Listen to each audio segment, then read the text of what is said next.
हमारा मूल उद्देश्य है क्या, उस पर हमने विचार करना है।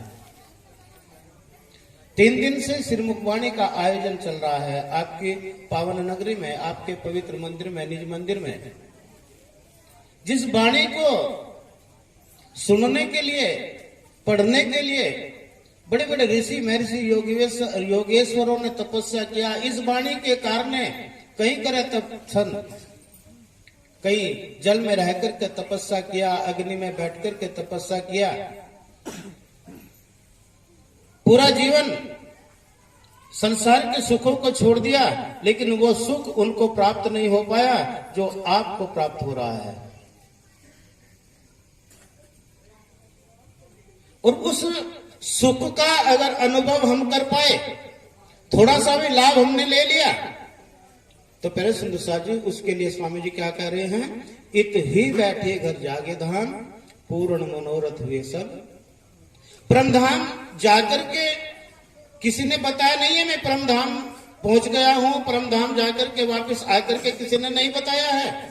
किसी ने स्वर्ग जाकर के, बैकुंठ जाकर के वापस आकर के नहीं बताया मैं सुखी हूं, दुखी हूं, नरक में हूं या स्वर्ग के सुख ले रहा हूं। आज दिन तक अगर कोई किसी ने बताया हो तो मुझे भी जरूर बताना प्यारे सुंदर साथ जी, किसी के पास अगर कोई प्रमाण है तो। हमारे जितने भी छोटे बड़े जाते हैं और हम एक शोक संदेश लिखते हैं, बड़े दुख के साथ सूचित किया जाता है, हमारे पिता श्री, बाबा श्री, दादा श्री, चाचा श्री का क्या हो गया, स्वर्गवास। क्या उन्होंने आकर के बताया वे स्वर्ग में है, नरक में है जी, दुख भोग रहे हैं, कष्ट भोग रहे हैं? नहीं। हम अपनी संतुष्टि के लिए वो उनको एक उपमा दिया, स्वर्ग में चले गए। स्वर्ग नरक का अनुभव ये वाणी आपको यहीं बैठे बैठे कराएगी, करा रही है। जो सुंदर साथ है, जो वाणी पढ़ते हैं, सुनते हैं, जिन्हें वाणी के प्रति प्रेम है, ईमान है, उन सुंदर साथ को पूरा ईमान है, समर्पण है, और उन्हें मालूम है कि सतगुरु महाराज ने वास्तव में हमारे जीव का आवागमन से भी हमें छुड़ा दिया है और हमें साक्षात परमधाम की प्राप्ति भी करा दी है, परमधाम के अखंड सुखों का भी आनंद हमें करा दिया है।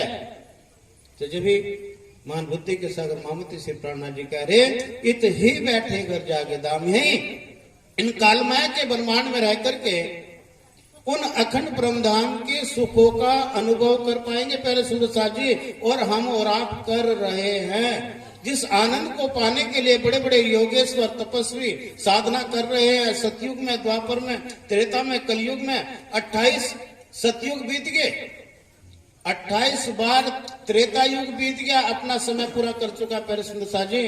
28 बार द्वापर अपना भोग भोग चुका है और 28वीं बार ये कलयुग है जो अभी चला हुआ है। क्यों? क्योंकि पार्वती परमात्मा अक्षरातीत उनकी ब्रह्म आत्माओं का आना तो इस 28वें कलयुग में ही था और वो अपने समय पर आए।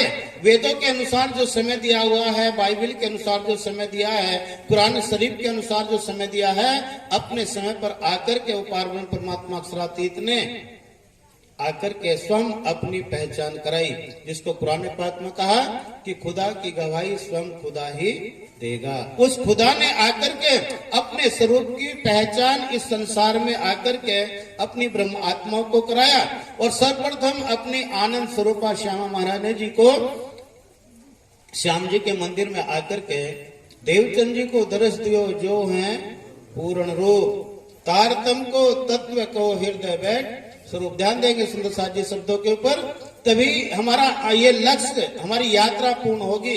अगर हमने थोड़ा सा भी उस महाप्रसाद को पान कर लिया, उस लक्ष्य को हमने समझ लिया, ब्रज की रास की लीलाओं का खूब आनंद हमें मिलता है, खूब हमारा जीव, हमारा मन प्रसन्न हो जाता है, बड़ा आनंद का अनुभव होता है, क्योंकि लीला हमारी और आपकी है सुंदर साथ जी। स्वामी जी कह रहे हैं, हम ही आए ब्रजरास में, हम ही आए इत, घरों बैठे देखिए यही तमाशा तीत। ब्रज और रास के अंदर भी हम और आप थे, रास के अंदर भी हम और आप थे, ब्रज के अंदर भी हम और आप थे, और इस कालमय के ब्रह्मांड में भी हम और आप आए हुए हैं। हमारी आत्म के जो मूल तन है वो परमधाम मूल मिलाव में राजी महाराज जी के चरणों के तले बैठे हुए हैं। चेतन है, क्योंकि हमारी आत्म उन तनों के अंदर विराजमान है। लेकिन राज्य महाराज जी ने ऐसी फरामोशी हमारे ऊपर डाली हुई है, हमारी नजर उनकी नजरों से मिली हुई है, लेकिन हम चाहते हुए भी उनसे कोई बात कर सकते नहीं है, क्योंकि हमारे ऊपर फरामोशी का आवरण डालकर के राज्य महाराज ने हमारी मन रूपी सुरताओं को यहाँ जीवों के तनों पर बैठा करके इस कालमय के ब्रह्मांड की लीला को हमें दिखा रहे हैं, अनुभव कराया है। क्यों? क्योंकि यही तो खिलौना हमने राज्य महाराज जी से मांग करके लिया। धनी ने कई बार मना किया, धनी मना किए 3 बेर, हम मांगे फिर। राज्य महाराज ने इस दुख के खेल को देखने के लिए तो हमें कई बार मना किया, और वाणी में 3 प्रकार से वर्णन आया हुआ कि 3 बार विशेषकर राज्य महाराज ने मना किया, फिर वो तुम्हारे देखने योग्य वो खेल नहीं है। मुझे भी भूल जाओगी, अपने आप को भूल जाओगी, अपने स्वरूप को भूल जाओगी, मेरा तुम्हारा निस्बत संबंध क्या है वो भी भूल जाओगी, झूठ के कबीले परिवार बनाओगी, आग पानी पत्थर गोबर मट्टी की पूजा करने लगोगी, मैं तुम्हें बार बार जगाऊंगा फिर भी होश में आ सकोगी नहीं। अभी धनी हमें बार बार आकर के जगा रहे हैं, लेकिन हम ऐसे इस माया के खेल में आकर के ऐसे लिप्त हो गए हैं, ऐसे बेसुध हो गए हैं, सतगुरु महाराज जी के रूप में बार बार हमें आकर के झकझोर रहे हैं, वाणी सुना करके प्रमाण दे दे करके झकझोर रहे हैं, लेकिन ऐसी फरामोशी हमारे ऊपर है सुंदर साहब जी, ये माया का आवरण हट रहा नहीं है। इस माया का आवरण जो हटता है ब्रह्मवाणी के द्वारा, ब्रह्म ज्ञान के द्वारा हटता है प्यारे सुंदर साहब जी, क्योंकि ब्रह्म ज्ञान ही आत्म के लिए अमृत है, जिसका प्रयाण चला हुआ है, जो मंदिर में विराजमान है, जो साक्षात राज्य महाराज अक्षरातीत का जो वाङ्मय अंग है, वो ब्रह्मवाणी के ही द्वारा ब्रह्मधाम की भी पहचान होती है, राज्य महाराज जी के स्वरूप की पहचान कराती है, पार्वती परमात्मा अक्षरातीत सच्चिदानंद के स्वरूप की पहचान ब्रह्मवाणी कराती है, हमारी आत्म के स्वरूप की पहचान ब्रह्मवाणी कराती है, जिस ब्रह्मवाणी का प्रायण ये अखंड प्राणी के रूप में इस वार्षिक महोत्सव में चल रहा है, और हम सब उसका लाभ ले रहे हैं प्यारे सुंदर साहब जी। कितनी असीम अनुकंपा राज्य महाराज जी के हमारे ऊपर है, वो उसका हम अनुभव नहीं कर पा रहे सुंदर साहब जी, नहीं उसका नाप तोल करने का पैमाना हमारे पास है, क्योंकि धनी वो मेहर बेशुमार उन्होंने हमारे ऊपर किया। श्रीमुखवाणी की एक चौपाई है, ध्यान से श्रवण करेंगे और इस पर विचार करेंगे। कीर्तन ग्रंथ की चौपाई है, सखीरी मेहर बड़ी महबूब की अखंड अलेखे, सो अंतर आंखा खोल से सो सुख सोई देखे। आप सब आज के नए परिणामी नहीं हैं, आपके नए सुंदर साथ नहीं है, नए भी हैं, अगर नए भी हैं तो कोई आश्चर्य की बात नहीं है। वर्षों से हम सत्संग का लाभ ले रहे हैं, वर्षों से वाणी सुन रहे हैं, वर्षों से राज्य महाराज जी के सतगुरु महाराज जी के बताए हुए रास्ते पर हम चल रहे हैं, लेकिन प्यारे सुंदर साहब जी वो पूर्ण रूप से लाभ हम ले नहीं रहे हैं जो हमें लेना चाहिए। अभी हम इन संसारिक मायावी जगत में आए हुए हैं। देखो बहन जी को तो चर्चा शुरू होते ही नींद आ गई है। मेरी नजर आप पर सब पर है सुंदर साहब जी, कौन जाग रहा है कौन सुन रहा है मैं सबको देख रहा हूं। आप कृपा करके चेतन अवस्था में बैठिए, पाथली मार करके रीढ़ की हड्डी को सीधी करिए और थोड़ा प्रयास करिए पहले सुंदर साहब जी बैठने का। क्यों? क्योंकि भजन करने के लिए बुढ़ापे का इंतजार मत करिए, नहीं तो बहुत देर हो जाएगी। जो भी अवस्था जिस समय भी परमात्मा का नाम सुमरण करने का सतगुरु महाराज जी का सानिध्य मिल जाए उसी समय से वो प्रक्रिया शुरू कर दीजिए। कल की इंतजार करना नहीं है, नहीं तो कल के अगर हमने इंतजार किया तो अभी कभी कमर में दर्द, कभी कंधे में दर्द, कभी हैं, तो आप सब जानते हैं, उसके ज्यादा उसमें बताने की जरूरत नहीं है। तो हम चेतन अवस्था होकर के जब कोई भी श्रवण करेंगे तो वो हम पूर्ण रूप से उसको ग्रहण कर पाएंगे। राज्य महाराज जी की मेहर अपरंपार है सुंदर साहब जी। अभी क्या होता है, हम मायावी जगत में आए हुए हैं, हम सभी परिस्थिति से गुजरे होते हैं। घर परिवार में अनेकों प्रकार की समस्याएं प्रतिदिन रोजाना आती हैं और हम सब सुंदर साथ का एक ही आसरा होता है, राज्य महाराज जी बड़ी विकट समस्या आ गई है, बस एक आप ही सहारा है और बस इससे छुटकारा, इससे निजात दिलाइए। और सतगुरु महाराज जी के चरण पकड़ कर मजबूर कर देंगे। आपका वाणी का पाठ कराएंगे, आपका मेहर सागर का पाठ कराएंगे।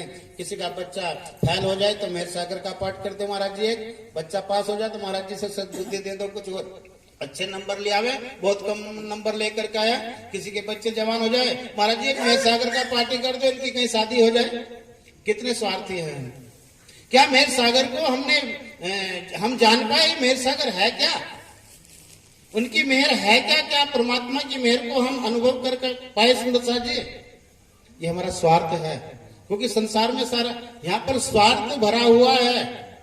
देखी छलकी बाजी छलकी उल्टी रीत, इसमें सीधा निक से कोई ना सकिया। सीधे रास्ते पर चल करके इसको कोई जीत पाया नहीं, इसके विपरीत चल करके इसको जीता है।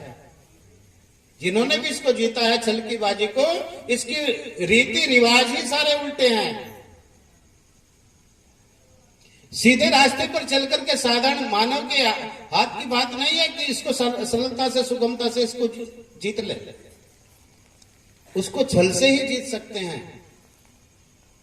इसी प्रकार से पहले सुनसा जी, पार्वती परमात्मा अक्षरातीत की मेहर अपरंपार है। मान बुद्धि के सागर महामती श्री प्राणनाथ जी इंद्रावती के धाम हृदय में बैठ करके क्या कह रहे हैं, सखीरी मेहर बड़ी महबूब की।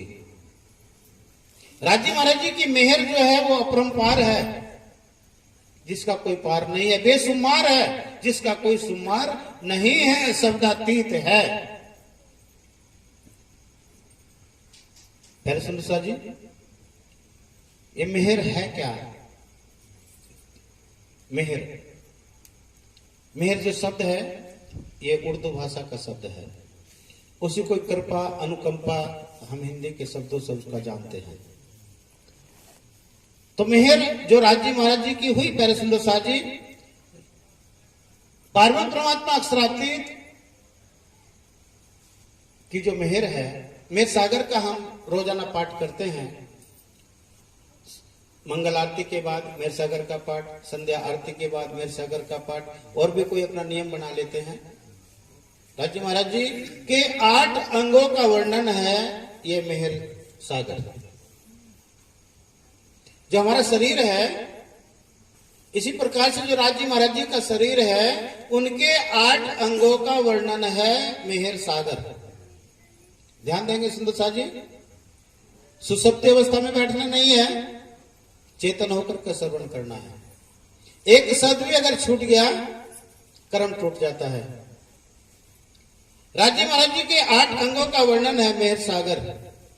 मेहर सागर की चौपाई है, जो मेहर ठाड़ी रहे तो मेहर मापी, मेहर पल में बड़े कोट गुणी, सो क्यों मेहर मेहर मेहर मेहर मपाए। राज्य महाराज जी ने जो हमारे ऊपर मेहर किया वो अपरंपार है, बेसुमार है, अखंड है, उसका कोई पारावार नहीं है, वो शब्दातीत है। इंद्रावती की प्रातम कह रही है, राज्य महाराज जी ने जो वो मेहर हमारे ऊपर किया, अगर उनकी मेहर कहीं एक जगह टिक जाए तो उस मेहर का नापतोल हम कर सकते हैं। लेकिन मेहर पल में बढ़े कोट गुणी, उनकी मेहर तो पल में हजारों करोड़ों गुणी बढ़ती है। क्यों मेहर मेहर मपाए, उनकी मेहर को किस प्रकार से नाप तोल कर सके सुंदर शाह जी, वो पैमाना हमारे पास नहीं है। और क्या खिलवत में क्या कह रहे हैं, साखी पिलावे साखिया, संजय में संजय में पिलाए। स्वामी जी कह रहे हैं कि भाई सुंदर साथ को खुराक उनके माफिक मिलती रहे तो वो उस खुराक को भी लेंगे और अपना सही सुचारू रूप से अपना कार्य व्यवहार भी कर पाएंगे। अगर किसी की कैपेसिटी से ज्यादा उसको खुराक मिलेगी तो फिर कहीं नाली में मिलेगा बेचारा। तो संजय में पिला, जिसकी जितनी कैपेसिटी है उसको उतना ही अगर उसको खुराक मिल जाए तो होश में रहेगा। उनकी मेहर जो 8 प्रकार की मेहर है, 8 रंगों का वर्णन बताया है प्यारे सुंदर साहब जी। 4 तो श्यामा जी के और 4 जो हैं राज्य महाराज जी के अंग हैं। नूर सागर, नीर सागर, दधि सागर, घृत सागर, मधु सागर, रस सागर, सर्वत सागर, ये 8 सागरों का जो वर्णन आया है, इसमें स्वामी जी कह रहे हैं कि 7 सागर तो वर्णन किए और सागर 8वां बिना हिसाब। देखिए मेहर को नाप तोल करना है, राज्य महाराज ने किया, वही स्वामी जी क्या कह रहे हैं, सखीरी मेहर बड़ी। और स्वामी जी क्या कह रहे हैं, 7 सागर वर्णन किए और सागर 8वां बिना हिसाब। 7 सागर। इंद्रावती की प्रातम कह रही है कि राज्य महाराज जी आपकी कृपा से, आपकी मेहर से 7 सागरों का वर्णन कर पाई हूं, लेकिन 8वां जो सागर है, मेहर का सागर जिसको कहा गया है, वो तो बेसुमार है। 7 सागर वर्णन किए, सागर 8वां बिना हिसाब। बिना हिसाब क्यों कहा उसको? क्योंकि राज्य महाराज जी का जो मेहर का सागर है, उनका राज्य महाराज जी का जो हृदय है, हृदय कमल है, वो इश्क का सागर है। राज्य महाराज जी के हृदय में इश्क के गंजान गंज सागर भरे हुए हैं। उस आनंद के गंजान गंज लबालब सागर भरे हुए हैं, और वही आनंद के सागरों में गोता लगाने के लिए हम उन आनंद का अनुभव करने का प्रयास करते हैं। सब ऋषि महर्षि करना चाहते हैं, तीर्थंकर अवतार पैगंबर करना चाहते हैं, वंचित रहे, नहीं हो पाए, और हम और आपको सरलता से उसको अनुभव कर पाते हैं। प्यारे सुंदर साहब जी, राज्य महाराज जी का जो दिल है, हृदय है, वही 8वां सागर है।